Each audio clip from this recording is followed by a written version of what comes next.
Hey guys, welcome back to this channel. So the purpose of this video is to scare the bejesus out of you into using a hardware wallet at all times for using crypto activities. Now, it's come to my attention over time, interacting with people in the crypto communities online and offline, that most people don't actually use hardware wallets. I was actually surprised to learn this because I interact with a lot of people who have been in crypto for many years. They obviously know what a hardware wallet is. But I think just over time they've become complacent and they think they leave what's considered to them an acceptable amount of money on crypto exchanges or on hot wallets and web wallets and stuff like that, and they don't have it backed up by a hardware wallet.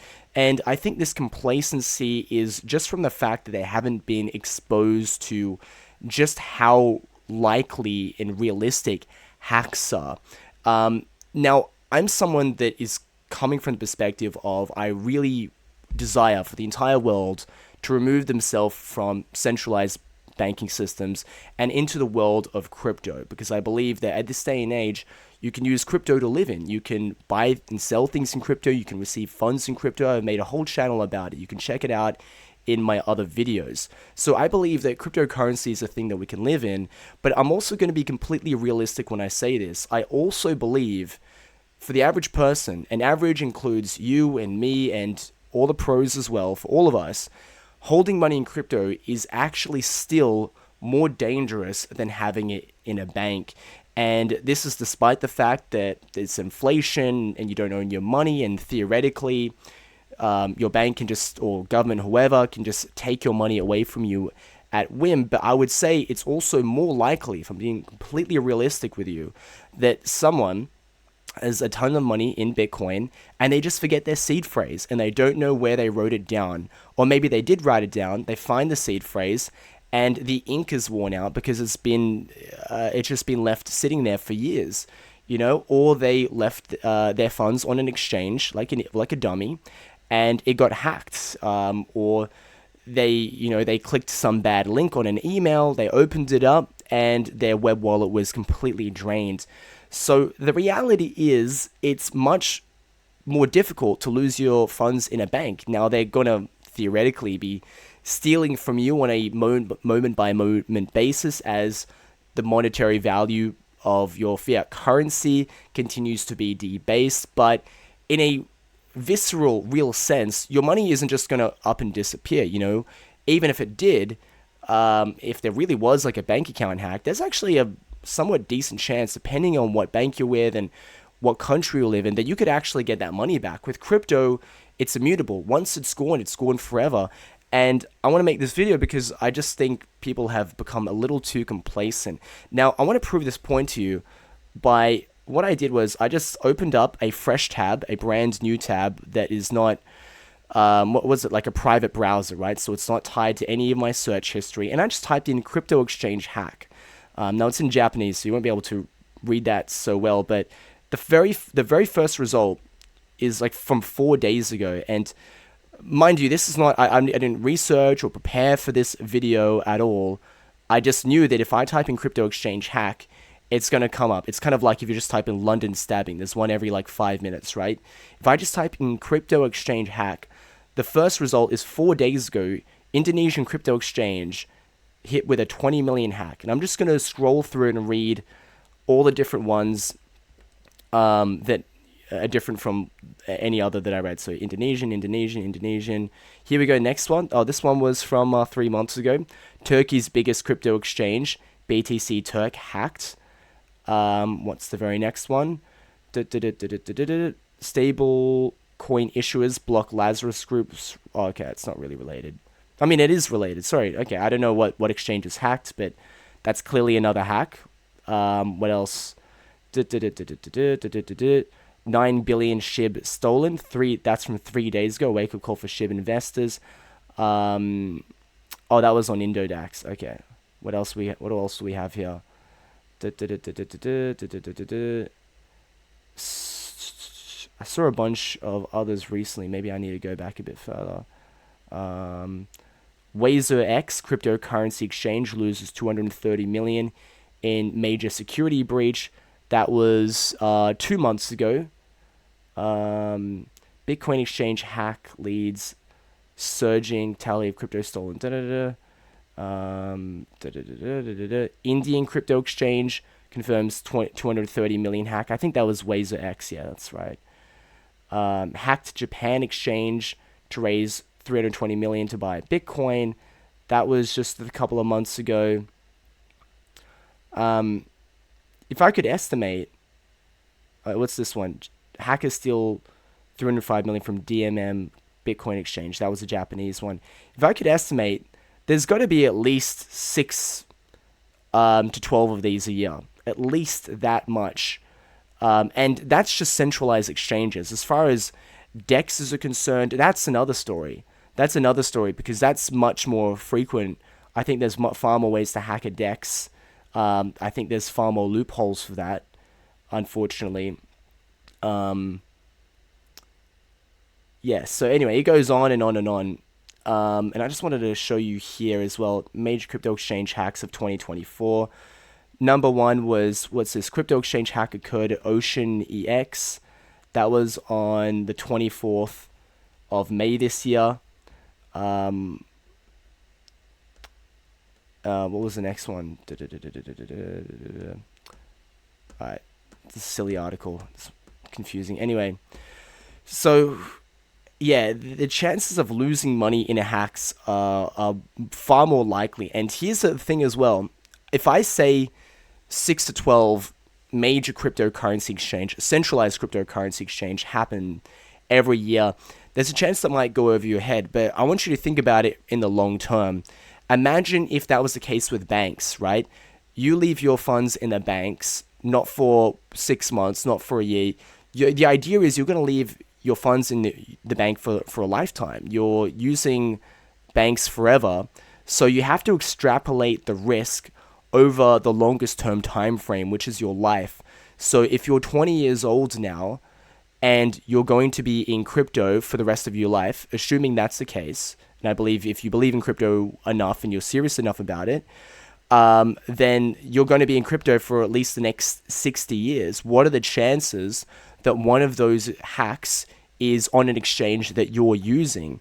And you only need to get busted out once. You can really only lose your life savings like once in your life at most. I don't think it's something that should ever happen once. It's always going to be an absolutely devastating thing, but you really shouldn't allow these things to happen even once. So if you think about it in terms of your entire lifespan, the chances of you having your funds on an exchange and it gets hacked, or the owners of that exchange misappropriate your wealth, it's extremely probable.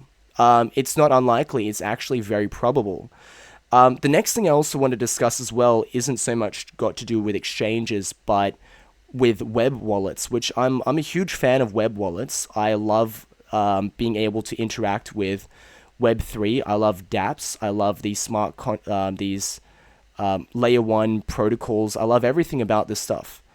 But if I'm realistic about it, it's very unsafe if you're not linked up with a hot wallet. And I just want to, before I get into this real quick, I just want to explain that most web wallets allow you to use allow you to link it up with a hardware wallet in this day and age.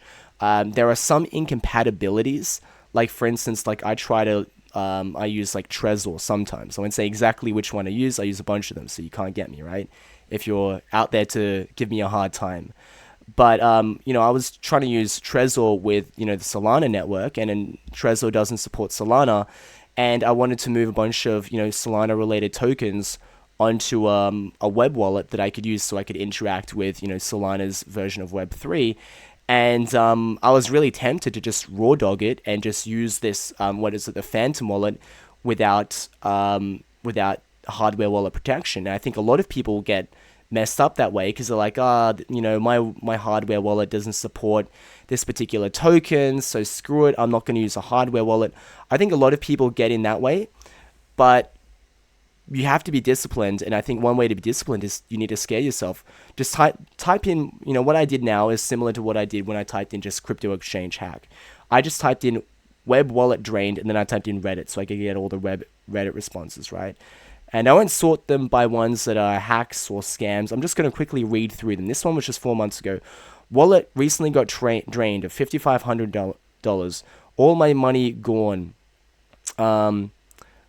Any details? It was from a scam. Okay, what's the very next one? 7 months ago, wallet drained twice, lost $20,000. I think Solana is probably the worst one for this. I've seen so many bad ones with Solana. My wallet just got drained 2 times from last night and this morning. The problem is I didn't accept any contract or give my seed phrase to anyone. I just entered my wallet and found the soul transfer to the scammer, etc., etc. Anyway, so I've read so many of these things. Now, there's a lot of ways that this can happen, and I'm not going to pretend to understand every single way, but for a lot of these things happen when people click on a bad link.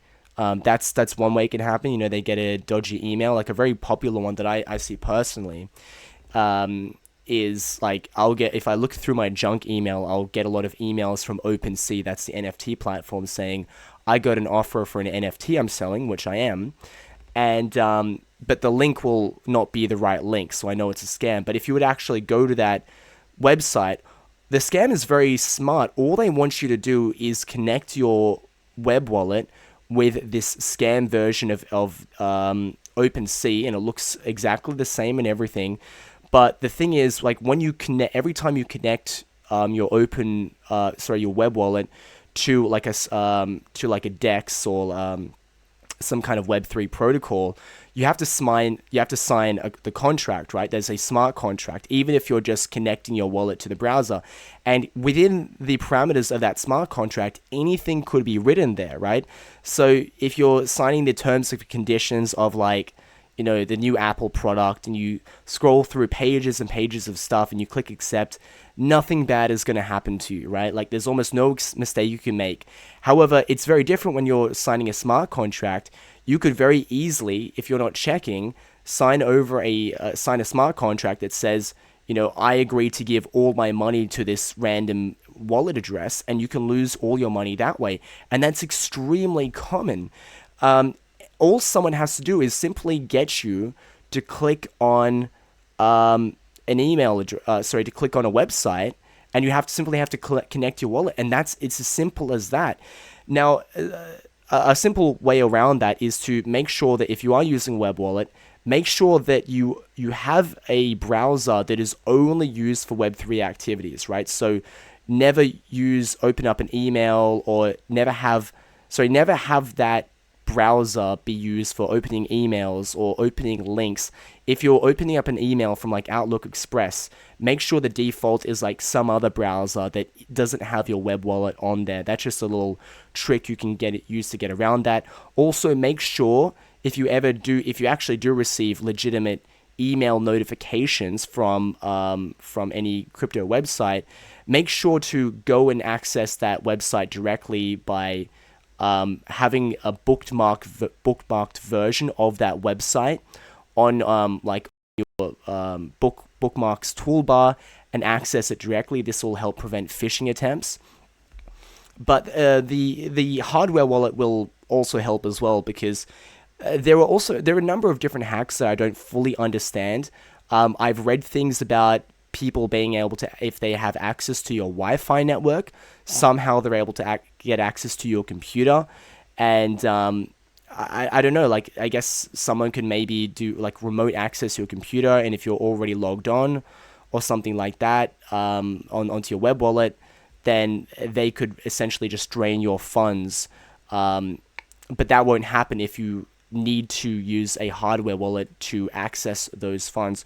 So rather than trying to reverse engineer every single little hack, every little scam, every trick, just trust that you'll be saved of most of the problems that could be occurred if you simply have a hardware wallet.